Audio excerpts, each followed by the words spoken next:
우리나라 사람이 외국을 가면 다 한식이 먹고 싶다. 그래서 뭐 요즘은 외국에도 웬만한 데는 다 한식을 파는 집이 있지요. 또 어떤 분은 뭐 고추장을 사간다, 멸치볶음을 가져간다, 뭐 라면을 가져간다, 뭐 그렇게 하죠.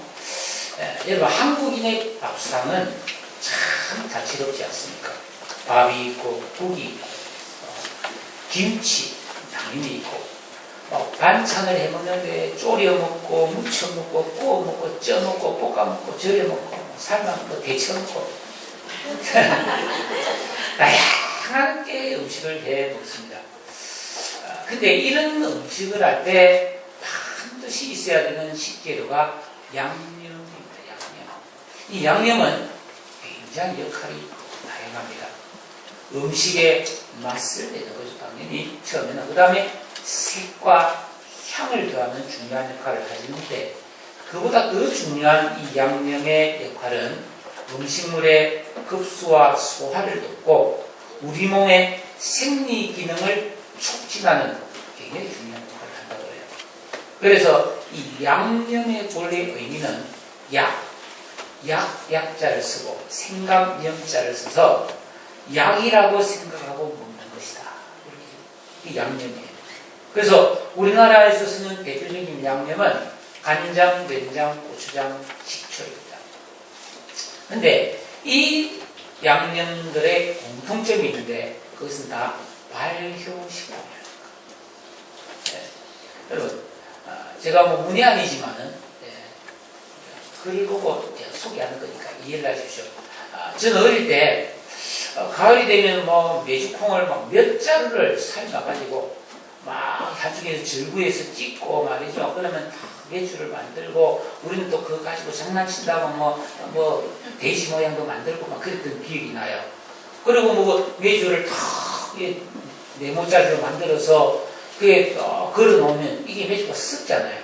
냄새도 킥킥하게 나고 막 겨울에 시커멓게 썩는단 말이죠. 도대체 왜 이렇게 하지? 저는 그렇게 이해가 안 됐어요. 근데 사실은 그런 메주를 써서 된장이 되고 그게 간장이 되고 고추장이 되지 않습니까? 자, 이 간장은 메주에 소금을 부어서 만들잖아요. 그래서 2달 내지 길게는 5년 정도를 숙성을 시킵니다. 이런 숙성을 시키면은 그 과정에서 미생물이 유기물을 분해해서 거기서 항암, 항염, 우리가 뭐 염증 치료를 위해서 소염제를 먹는데 사실은 그 속에 다 들어있는 거예요. 그래서 우리 몸에 굉장히 좋은 성분들이 만들어지는 거죠. 그러니까 이 전통 간장, 우리 뭐 조선 간장이라고 하는데 이 전통 간장은 콩과 천일염, 물, 소금만 넣어서 만들잖아요. 그런데 이 시중에 팔리는 그런 간장은 어떻게 만드냐? 식용유를 짜고 남은 콩찌꺼기에 염산을 부어 만든 아미노산이 재료입니다. 여기에 진짜 간장보다 더 깊은 맛과 향을 내기 위해 맛 증진제, 첨가물을 넣습니다. 또 캐러멜 색소로 진한 그런 색깔을 만듭니다. 이런 간장을 산분의 간장이다. 그렇게 말합니다. 시중에 파는 된장은 어떨까요? 원래 된장은 당연히 메주콩으로 만드는데 시중에 파는 된장의 주재료는 밀가루입니다. 비싼 콩 대신에 밀가루에 있는 글루텐으로 된장 비싸게 만들고 거기에 값싼 GMO 콩을 속성 발효시켜서 약간 섞어서 콩이 몇 개 중간중간 보이게 만들고 된장 색깔의 물감을 넣고 화학 조미료로 맛을 낸 것이 된장입니다. 밀가루 덩어리죠. 고추장은 어떻습니까? 원래 고추장도 제가 만드는 걸 많이 봤거든요. 그러니까 메주를 말린 메주 갈아가지고, 그죠? 그 메주 가루에 찹쌀가루를 넣고 소금과 간장, 고추장으로 양념한 뒤에 몇 개월 동안 숙성시킨 거죠. 하지만 이 시판한 고추장에는 이런 발효 과정이 없습니다. 우리 생리 활성 물질이 풍부한 이 메주가루 대신에 값싼 GMO 콩을 이 속성으로 발효시킨 계량 메주가루에 MSG, 물엿을 첨가하고 빨간색 만들어서 만듭니다. 더 기가 막힌 것은 식초입니다. 식초는 다 곡물로 만들어요. 곡물을 발효시켜서 술이 된 게 이게 식초 아닙니까? 근데 식당에서 우리가 사용하는 식초, 횟집에서 주는 식초는 석유를 정제해서 만든 빙초산에 물을 타서 만든 겁니다. 이런 가짜 양념이 지금 다 입으로 들어가고 있는 것이죠. 문제는 전통적으로 발효시켜 만든 진짜 양념에는 단맛, 짠맛, 쓴맛, 매운맛 이렇게 감칠맛이 어우러져서 참 우리 몸을 이롭게 합니다. 근데 시중에 파는 이 가짜들은 화학물질로 맛을 내기 때문에 인공색소, 향료, 보존제, 방부제가 들어가기 때문에 이걸 오랫동안 먹으면 당연히 건강에 해로울 수밖에 없습니다. 근데 왜 사람들은 이런 가짜들을 먹을까요? 진짜를 만들어 먹기가 번거롭기 때문에. 귀찮거든요. 지금 할 줄 모르는 사람도 젊은 사람들이 있는 것이고. 예. 그래서 그냥 사다 먹는데, 보기에는 된장스럽고, 고추장스럽고, 간장스러운데, 사실은 전부 가짜들이죠. 이게 지난 4월 1일 제가 보는 신문에 난 기사예요. 근데 이 사진을 왜 안 띄워줍니까? 기가 막힌 현실이죠. 저는 이것을 보면서 죄 많은 이 세상의 실체를 바로 보여주는 것이 아니겠는가. 여러분, 우리가 바라보는 이 세상의 것, 그럴듯해 보여도 가짜들이 너무 많습니다. 속고 있는 것이죠. 사랑하는 성도 여러분, 단도직입적으로 저가 여러분께 부탁드리겠습니다. 용서하십시오. 여러분은 참된 삶을 살고 있습니까? 가짜 말고 진짜 인생을 살고 있냐 이 말이죠. 이 질문에는 어느 누구도 대답해 줄 수 없고 나 자신만이 대답할 수 있죠. 또 여러분은 진실한 그리스도인으로 살고 계십니까? 예배하고 기도하고 주일날 이렇게 나와서 예배 드리고 있습니다만 이걸 말하는 게 아니에요. 제가 좀 전에 말씀드렸다시피 우리가 상점에 가면은 간장, 내장, 고추장, 식초 팔고 있는데 먹어보면 간장맛 나고 된장맛 나고 고추장맛 나는데 먹을만 한데 사실 가짜의 것이. 우리가 단순히 교회를 다닌다가 아니라 진실한 마음으로 교회를 다니고 있다. 그걸 제가 여쭤보는 것입니다. 이 질문은 내 인생 전체의 승패를 좌우하는 질문입니다.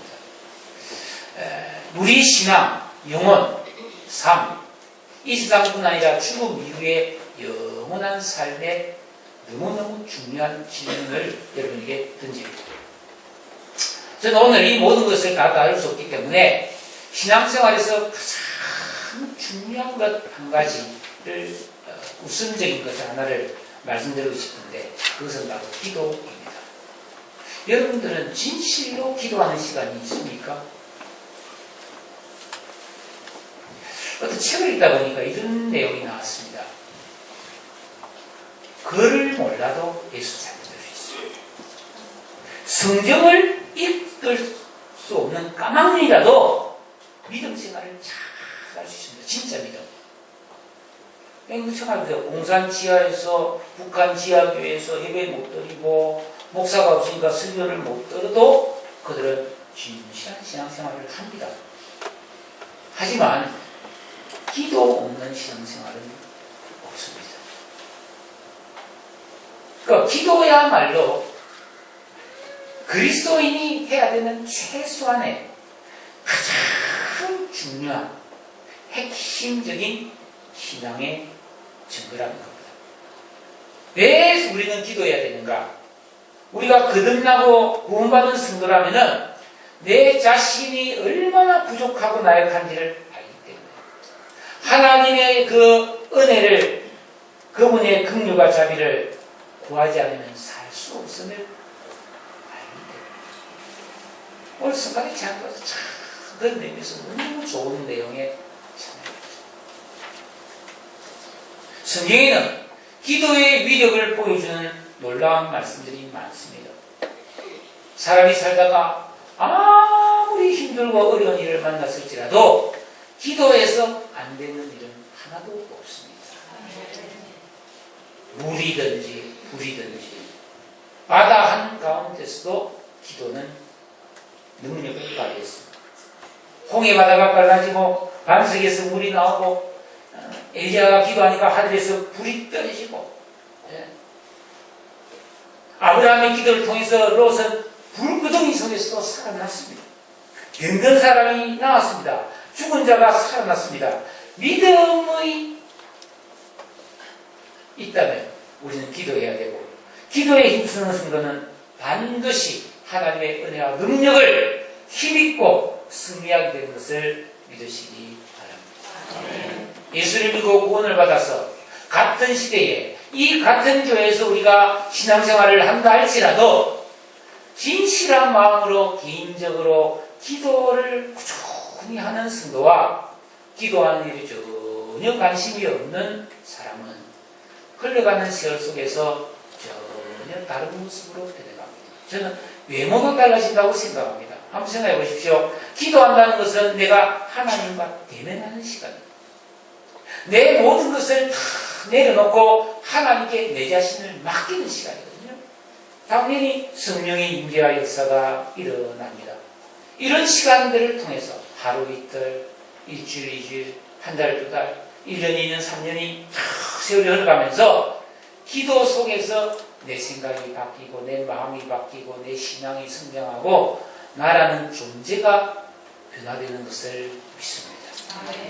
여러분, 은혜로운 사람이 되고 싶습니까? 세월이 흘러가면서 너그러운 사람으로 인격이 아주 잘 익은 장마처럼 그렇게 깊어지고 싶습니까? 참된 그리스도인이 되고 싶습니까? 기도를 시작하십시오. 기도에 힘쓰는 성도가 되시기를 축복합니다. 그리스도인이 기도하지 않으면 절대로 믿음이 안 자랍니다. 아담 안에서 물려받은 내 안에 내가 어쩌지 못하는 악한 생각과 그릇된 생각을 바꿀 수가 없습니다. 하나님이 약속하신 세 사람의 거룩한 성품이 안 만들어집니다. 청결한 양심, 균형 잡힌 인격, 정직함, 신실함, 영성이 절대로 만들어질 수가 없습니다. 말씀 순종과 기도는 이 구원받은 그리스도인에게 기본 중에 기본이에요. 그런데 우리는 바쁩니다. 된장도 안 담그면서 문제한테 바빠요. 그래서 기도를 소홀히 하면은 흐르는 세월 속에서 우리는 외모가 주름이 생기고 피부가 달력을 입고 흰머리가 나고 늙어가듯이 우리의 심령도 생각도 중심도 늙어갑니다. 쇠약해지게 말이에요. 이게 성경 고린도후서에서 뭐라고 말합니까? 우리의 육신은 세월 속에서 늙어가는 것은 막을 수가 없지만 우리의 영은 날로 새롭고 푸르고 젊어질 수 있다고 말씀하고 있습니다. 네. 그러므로 우리는 기도해야 되는데 성도가 기도하지 않고도 살 수 있는 때는 잠시도 없습니다. 그래서 우리는 기도하고 성경 읽어야 되고 기도하고 하나님 말씀 설교를 듣고 기도하고 예배를 드려야 돼요. 좀 믿지 보세요.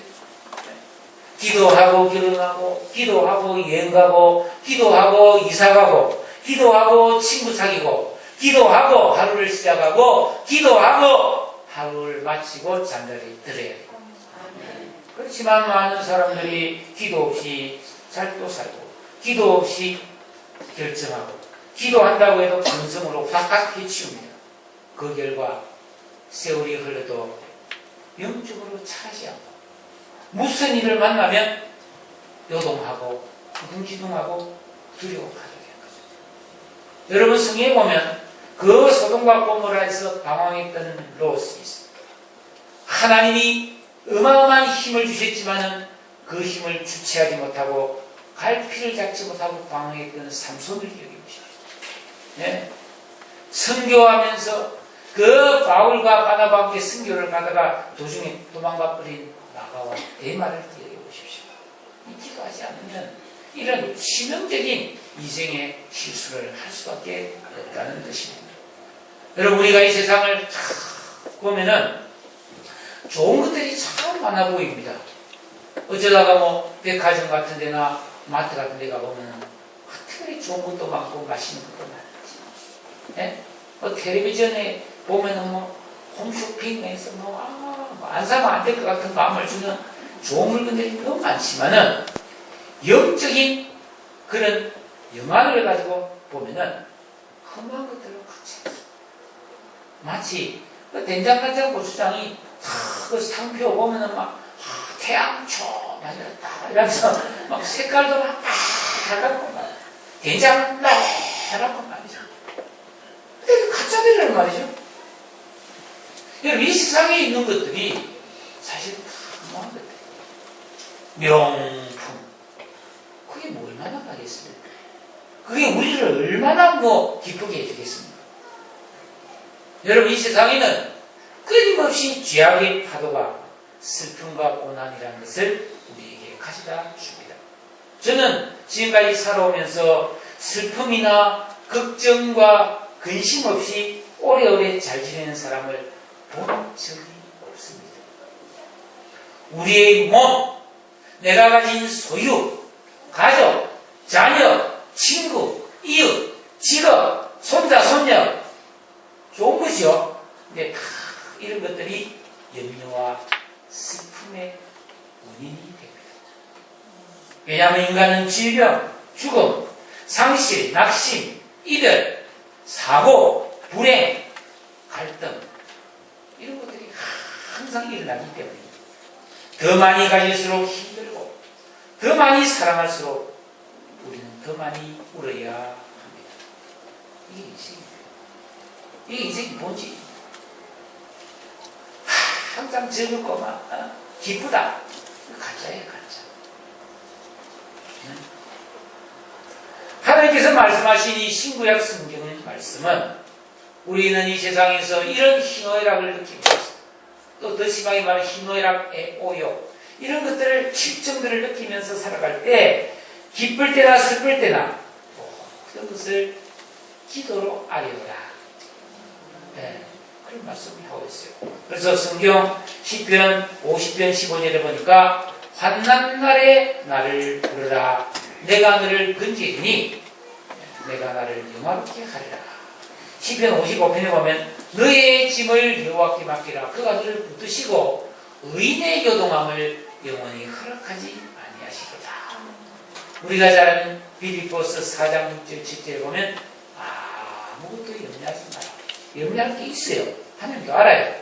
그러나 염려하지 말고 오직 모든 일에 기도와 간구로 너희가 구할 것을 감사함으로 하나님께 아뢰어라. 그래야면 모든 지각이 뛰어난 하나님의 평강이 그리스도 예수 안에서 너의 마음과 생각을 지켜주신다 하고, 마지막으로 야고보서 5장 13절에 보니까 너희 중에 고난당하는 자가 있느냐 그는 기도할 것이요. 성경에 야곱, 모세, 요수아, 히스기야, 다니엘, 예레미야, 베드로, 바울을 비롯해서 초대교회 성도들은 기도에 힘쓰는 사람들이었습니다. 예나 지금이나 인생은 짐이 무거워요. 근데 그 짐을 내가 홀로 감당하려고 할 때는 괴롭고 바쁠 수밖에 없습니다. 그러나 이 모든 것을, 내 모든 것을 마음을 토하여 하나님 앞에 나와 엎드려 기도하는 사람은 위로받고 힘을 얻고 응답을 받고 소망을 얻는 것을 믿으시기 바랍니다. 왜 기도를 안 하겠습니까? 왜 기도를 안 해야 됩니까? 기도를 못할 이유가 뭐가 있습니까? 네, 우리 기도해야 돼요. 그러면 우리는 어떻게 기도해야 합니까? 자, 예수님께서 이 누가복음 18장에서 두 가지 비유를 통해서 성도는 이렇게 기도해야 돼요. 적어도 기도는 자유롭게 할 수 있어요. 어린애가 뭐 격식을 갖춰서 어머니 제가 쉬를 했나이다. 기저귀를 갈아주세요. 그렇게 안 하잖아요. 막 울면 제가 쉬했구나. 안 하잖아요. 어머니 밥때가 지났는데 왜 젖을 안 줍니까? 지금 즉시 우유를 데펴주세요. 그렇게 안 하잖아요. 울면 제가 배가 고프구나 알잖아요. 그렇기 때문에 우리는 기도에 격식은 없어요. 그냥 자녀가 부모께 하듯이 그렇게 기도하면 됩니다. 그렇지만 우리가 이제 신앙인으로서 믿음이 자라나는 과정에서 하나님이 정말 기뻐하시는 기도가 있단 말이죠. 그래서 예수님은 두 가지 비유를 통해서 올바른 기도에 대해서 가르쳐 주셨습니다. 첫째는 그 18장 1절에서 8절 사이에 있는 말씀인데 이 지난주에 2주 전에 여러분께 말씀을 드린 내용입니다. 과부와 재판장의 비유를 통해서 그리스도인은 기도하되 항상 기도해야 되고 낙심해서는 안 된다. 이게 첫 번째 비유입니다. 우리 구원받은 그리스도인은 이 세상을 살아갈 때 마치 신약시대 힘이 없이 누군가의 돌봄이 없이는 절대로 살 수 없는 과부처럼 하나님의 은혜 없이는 살 수 없는 존재임을 기억해라는 겁니다. 구원받은 성도가 되었지만은 내가 예수를 믿고 구원을 받았는데 이 세상에서 이런저런 시련을 겪고 고난을 겪고 내가 여전히 실수하고 넘어지고 원수마귀에게 시달리고 복을 받지 못하는 이런 것을 당연하다고 생각하면 안 되고 하늘 품으라 하늘. 이런 원한을 품고 그 과부가 재판장에 가서 내 원한을 풀어달라고 지하로 가서 매달린 것처럼 하나님께 하나님 내가 예수 믿고 구원받은 하나님 자녀인데 내가 왜 이렇게 가난합니까? 왜 인생이 안 풀리고 자꾸 꼬입니까? 왜 자꾸 이런 불행이 있습니까? 하면서 하나님 앞에 하늘 품고 밤낮 좀 부르시더라. 그러면 하나님이 응답해 주신다. 어떤 어려움 속에서도 낙심하지 말고 항상 기도해라. 그러면은 하나님이 역사해 주실 것이다. 이게 기도하는 첫 번째 원리다. 낙심하지 말고 하늘 품고 큰절 기도. 옛날에 막 원수를 믿지 막 이를 푹푹 갈면서 막 절치부심 이빨이 달아서 빠개질 걸 이를 악물고 막 원수가 그대로 와신상담 절대 원수 갚기 전까지 내가 편히 앉아다니고 장작 깨기 위해서 차는 거예요. 그게 와신상담 아닌가 그러면서 쓸개를 이래 씹으면서 그 쓴다 이걸 하면서 내가 원수를 갚겠다고 그게 원한입니다. 그 우리의 시간이 갈 때 내가 불행해 있다, 내가 가난하다, 내가 제대로 행복하지 않다면 그런 하늘 품고 장작개비에 누워서라도 기도를 해라는 겁니다. 쓸개를 씹으면서 기도해라는 겁니다. 그러면 하나님이 왜 응답을 안 하시는 거예요? 그렇게 기도해봤습니까? 아시아 참 재밌게 장단을 맞춰주니까 참 감사합니다. 오늘 두 번째 이야기입니다. 9절에 또 자기를 어렵다고 믿고 다른 사람을 멸시하는 자들에 대해 비유를 하고 있습니다. 어느 날 성전에 두 사람이 기도를 하러 올라갑니다. 한 사람은 바리새인인데 이 바리새인은 돈도 있고 지위도 있고 열심히 계명을 지키면서 하나님을 누구보다도 잘 믿는 사람들이었어요. 이 사람들은 그래서 사회적으로 존경을 받는 사람들이었습니다. 근데 또 한 사람이 줄레줄레 올라가는데 그 사람은 세리였다. 이 세리가 어떤 사람이냐면은 로마가 지배하던 그 당시에 세리는 어떤 사람이냐면 예를 들어서 일제시대를 생각해요. 일제시대를 생각해보고 일본 사람들이 딱 와서 조선총독부를 차려줬고 예를 들어서 월곶에서 세금 징수원을 뽑은 거예요. 그래서 제가 지원해서 제가 월곶의 담당 세리가 됐다 칩시다. 그러면 월곶의 인구가 지금 한 17,000명 정도 되니까 그래 좋다. 니는 이 월곶에서 세금을 걷어서 한 달에 1,000만 원씩 로마 당국에 바쳐라. 뭐랄까 입찰해서 내가 걸렸어. 그럼 나는 세금을 이제 집집마다 징수를 하는 거야. 근데 2천만 원을 걷든지 3천만 원을 걷든지 5천만 원을 걷든지 1억을 걷든지 세금이 입찰을 해요. 걷어서 1,000만 원만 로마 당국에 주고 나머지는 자기가 가지니까 얼마나 돈을 많이 벌겠어요. 근데 만약 세금을 안 내면 어떻게 되느냐? 이 세금 징수원에게는 군인을 동원할 수 있는 권한이 있어요. 그래서 로마 당국이 세금 안 낸다. 만약에 송기입사 세금 안 낸다. 저 사람 세금 안 냅니다. 좀 손봐주자면 로마 군인들이 와서 체포해 와서 죽여. 그러니까 그 기창기 때리시다가 그냥 죽여버렸어요. 그러니까 안 낼 도리가 없잖아요. 그러니까 세금쟁이가 많이 내라 해도 막 내면서 이를 빡빡 깔면서 저 죽일 놈들 하면서 세리는 인간 취급을 안 했어요. 내국놈, 지 배를 풀이를 내고 동족의 피를 짜내는 아주 악독한 인간이라고 해서 아예 상종을 하지 않았고 오다가 만나면 집 택받고 다른 길로 갔습니다. 그러니까 세리를 개처럼 여겼다고 성경에 나오네. 개처럼. 자, 이 세리도 기도하더라. 바리새인은 예수를 하는 참 믿는 사람인데 따라오니까 진짜 기분 나쁠 거 아닙니까? 상봉하기 싫은데 같이 한 곳에서 기도하려니까 기분 나쁠 거 아닙니까? 그래서 오늘 성경에 딱 보니까 바리새인은 11절에 따로 서서 뚝 떨어져서 기도했다는데 여기서 따로 기도했다는 것은 좀 그 세리하고 가까이 안 있으려고 따르는 것도 있지만은 자기를 드러내는 자기를 밝히 드러내는 그런 기도. 그러니까 내가 기도합니다 이런 것을 광고하듯이 기도했다 이런 뜻도 들어있습니다. 그러면서 어떻게 기도했냐면 하나님 이 세상에 나쁜 놈들이 얼마나 많습니까? 여기 보니까 토색하는 놈들 강도입니다. 불의를 행하는 인간들, 악당, 간음, 음행하는 자들 얼마나 많습니다. 근데 저는 그런 거 안 했습니다. 그리고 저 세리 저는 같지도 않고 내가 이렇게 잘 믿는 것을 감사합니다. 이렇게 기도했어요. 그리고 하나님 저는 일주일에 2번 금식을 했습니다. 저는 또 철저하게 11조를 했습니다. 저는 빼먹은 적이 없습니다.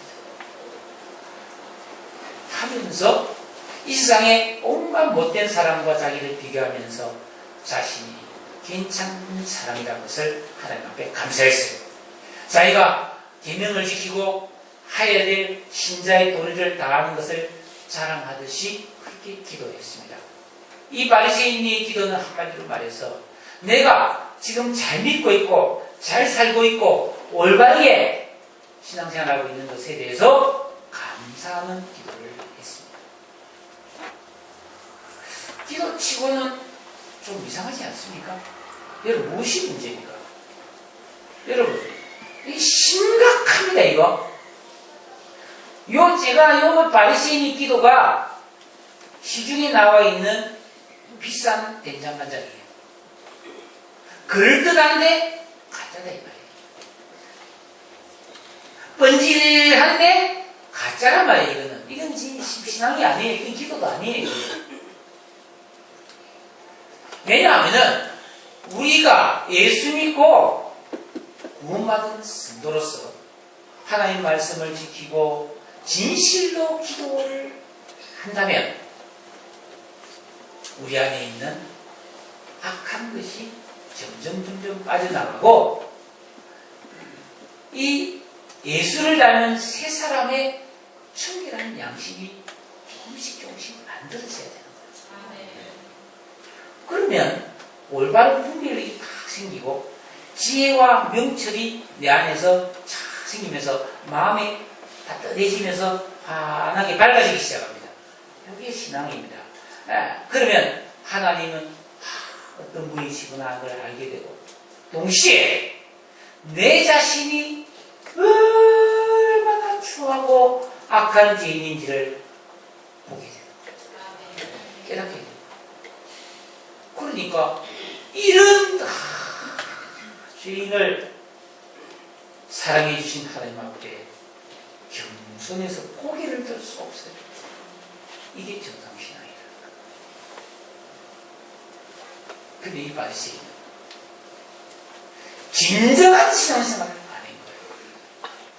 예배도 드리고 기도도 하고 봉사도 하고 11조도 하고 다 했지만은 진짜 신앙생활을 하는 기도를 했다거나 진짜 순종 같은 걸 안 했단 말이에요. 그러니까 마음이 안 만들어지고, 마음이 안 만들어지고, 그 영혼이 안 만들어지는 거예요. 그 결과 하나님 앞에서 자기를 자랑하기 좋아하는 아주 괴물 같은 교만한 인간이 되고 말았다는 것입니다. 오히려 다른 사람의 허물과 부족을 보면서 이야 저런 인간, 저 못된 놈들, 이야 저 기쁜 놈들, 이런 판단하고 비판하고 정죄하는 칼만 갈았지 그런 사람들을 멸시하는 그런 죄만 짓지 자기 자신을 못 받고 가짜했어요. 가짜했단 말이에요.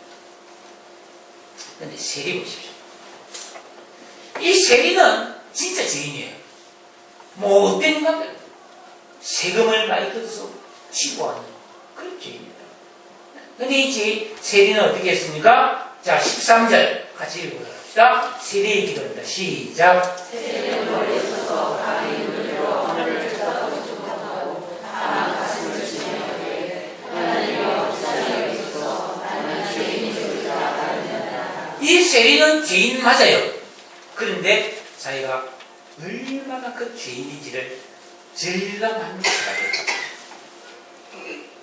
올바른 기도를 했고 올바른 신앙생활을 하다 보니까 하나님을 만났고 하나님 앞에 자기가 너무나 큰 죄인이라는 것을 발견했다는 거예요. 원죄와 자범죄, 아담 안에 있는 내 자신의 악한 이성과 지각과 인격과 감성을 보면서 내가 가망이 없는 인간인 줄 알고 하나님의 은혜 없이는 살 수 없음을 알았다는 겁니다. 그래서 가슴이 저절하도록 치면서 하나님이 죄인을 용서해달라고 막 회개하면서 완전히 이렇게 겸손하게 기도하는 사람이 되었다는 겁니다. 이런 사람이 다른 사람을 비판할 수 있을까요? 성경은 눈에 덜 뽑힌 사람이 어떻게 티가 들어가는 사람을 비판할 수 있느냐, 그렇게 말하고 있습니다. 죄인인 나를 택하여 자녀 삼아주신 하나님 앞에 얼굴을 들 수 없는 겸비함을 가진 올바른 심령이 만들어진 성도가 어떻게 이렇게 기도하지 않고 살 수가 있겠어요? 내가 좀 더 안다고 큰소리 치고 남을 정죄하고 비판하고 무시하는 것은 진정한 경건의 모습이 아니에요. 내가 뭐 신앙생활을 오래 했고 성경도 많이 알고 있고 기도도 좀 남보다 많이 하는 것 같고 봉사도 많이 하는 것 같아도 어떤 누군가 잘못한 사람을 볼 때 그 사람이 믿고 그 사람이 막 꼴보기 싫고 상종도 하기 싫고 막 입에서 욕이 절로 나왔다. 상당히 문제 있습니다. 가짜 된장, 가짜 쿠션이에요.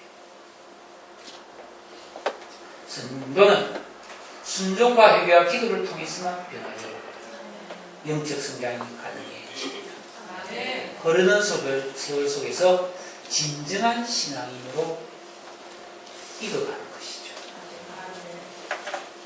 그래서 마치 매주가 발효해서 좋은 성분이 나오듯이 우리가 기도하고 순종하다 보면 내 인생에서 좋은 은혜가 나오는 줄로 믿습니다.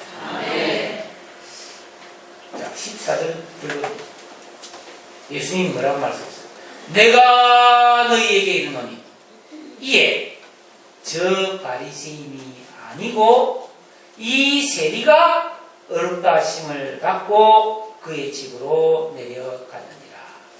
자, 바리새인과 세리가 한날 한시에 성전에서 기도를 했는데, 바리새인은 남대로 뭐 깨끗하게 사는 사람이고 남이 볼 때 칭찬받는 사람이었고, 세리는 온 세상 사람들의 손가락질을 받는 사람이었지만, 하나님은 세리의 기도를 받아주셨다. 마치 창세기 4장에서 가인과 아벨이 제사를 드렸는데, 하나님께서 아벨과 그 제물은 받았지만은 가인과 그 제물은 안 받았죠. 똑같은 겁니다. 여러분, 기억하십시오. 똑같이 예배를 드려도 아벨처럼 받아주는 예배가 있고, 가인처럼 하나님이 안 받으시는 예배가 있고, 아무리 내가 부족하고 약해도 기도했을 때 하나님이 들어주시는 기도가 있고, 아무리 잘났다고 큰 소리 치는 사람이 기도했는데 안 받아주는 기도가 있다는 거예요. 우리가 기도하는 것, 예배드리는 것 너무너무 중요한 경건생활입니다. 그러나 하나님이 안 받는 것을 평생 뭐 내 그냥 했다, 나는 기도했어, 나는 예배드렸어 하고 자기 그냥 기분대로만 예배하고 기도하고 신앙생활 했다. 가짜인데 나중에 가서 어떻게 되겠어? 그 마태복음에 있는 양과 염소의 비유처럼 난 니 모른다. 마지막 판에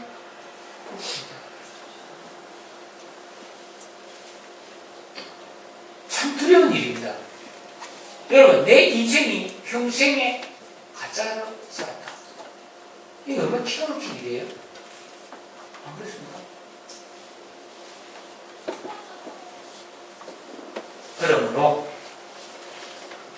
우리가 가져야 될 정말 중요한 자세는 순종과 기도를 통해 겸손을 만들어야 돼요. 내가 다른 사람보다 더 많은 봉사를 하고 기도를 하고 순종을 하고 헌신을 한다고 해서 스스로 높이면 안 된다는 하나님이 높여주셔요.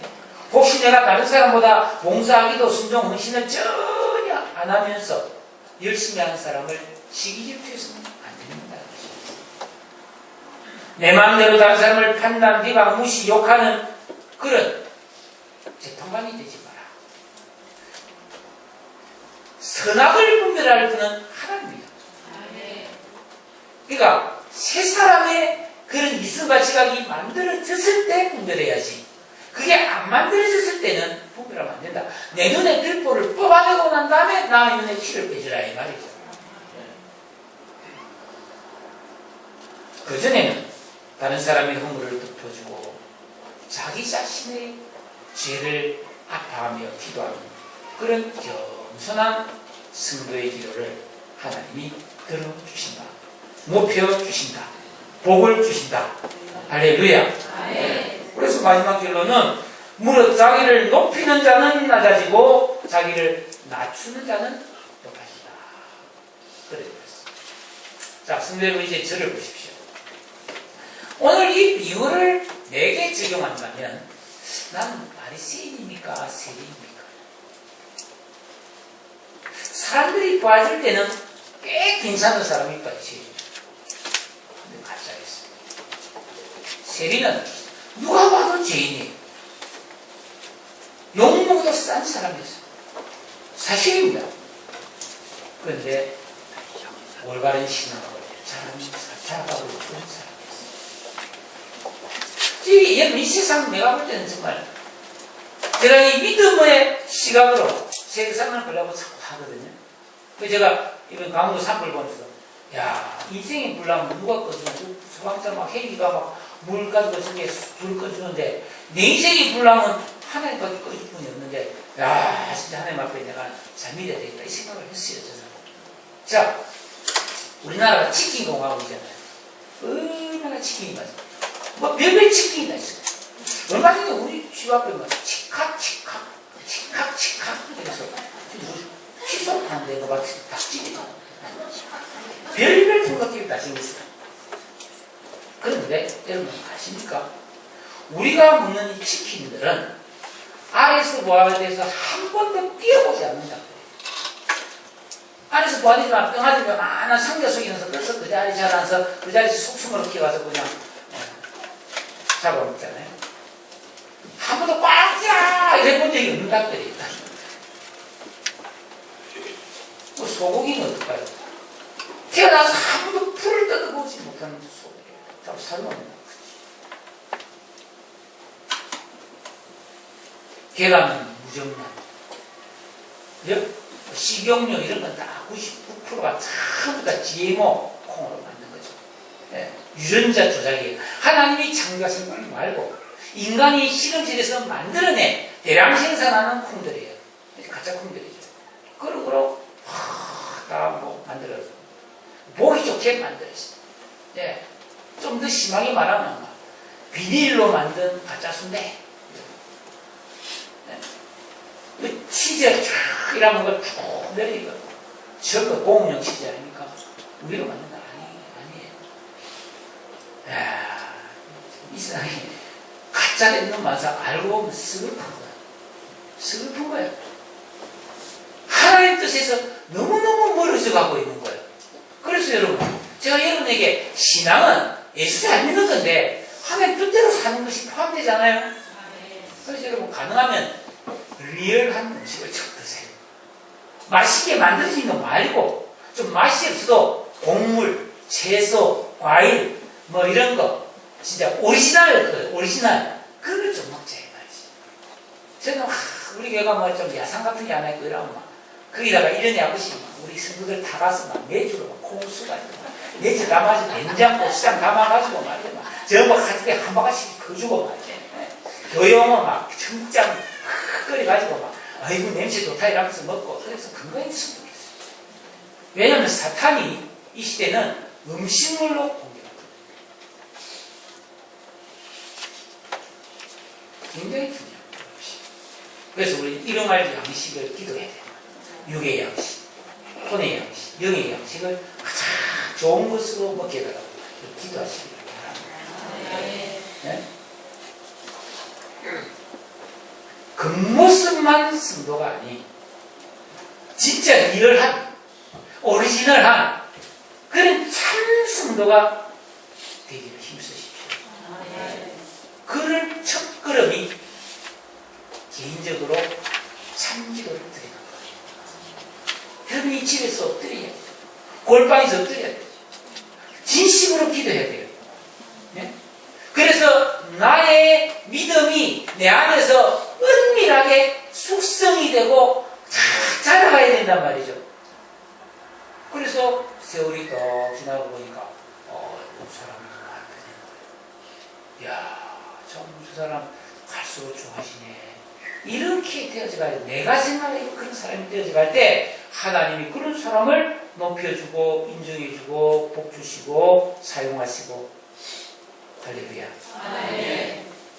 예수를 나의 구주 삼고 성령과 피로 섞어주나니 이 세상에서 내 영혼이 하늘의 영광 보리로다. 성령을 의지하고 하나님이 지키라 명하신 계명에 순종하고 회개하고 그런 기도의 시간을 가지면서 청결한 양심을 만들어가고 흐르는 세월 속에서 내 감성이 새로워지고 인격이 만들어지고 그래서 하나님께서 내 인생을 다 풀어주시고 높여주시는 그런 복을 받아야 되잖아요. 여러분 노후 준비되어 있습니까? 요즘 뭐 맨날 노후 준비되냐고 신문이 나오고 그래서 뭐 얼마가 필요하다 해서 뭐 젊을 때부터 모아야 된다 해서 그런 소리 하는데 그 노후 준비 해야 되는데 노후 준비보다 더 중요한 준비가 있어요. 그게 뭐냐면 죽을 준비예요. 여러분 노후 다음에는 뭐예요? 죽는 거 아니에요. 그러니까 노후 준비만 하면 그거는 덜 준비된 거예요. 노후 준비와 함께 죽음 준비를 해야 되는데 죽음 준비는 뭐냐면 장례식 준비하는 게 아니고 죽은 다음에 하나님 앞에 가서 어떻게 되느냐를 준비해야 한다 말이죠. 그 돈 드는 게 아니고 기도를 준비하고 순종으로 준비하는 겁니다. 준비하세요. 혹시 노후 준비 안 됐더라도 죽을 준비만 잘하면 괜찮아요. 괜찮아요. 가서 영원히 천국에서 큰 자가 되고 영생분당을 이룹니다. 노후 준비됐다고 안심하면 그 사람은 참 바보가 없어요. 왜냐하면 노후 다음에는 죽는데 영원히 늙어서 그대로 있는 게 아니잖아요. 그러니까 여러분 예수 잘 믿으십시오. 뛰길 밖에는 없어요. 기도하겠습니다. 오늘 이 말씀을 생각하면서 하나님, 가짜가 많은 세상에서 내가 어쩔 수 없이 먹기는 하지만은 내 인생만큼은 가짜 되지 말게 해주시고 내 신앙만큼은 엉터리가 되지 않고 진짜 신앙이 되어 영원히 죽음을 올바르게 대비하고 하나님께 이 땅에서도 복을 받는 그런 하나님의 자녀 되기 원합니다. 다 같이 동성으로 기도하겠습니다. 사랑해 주님.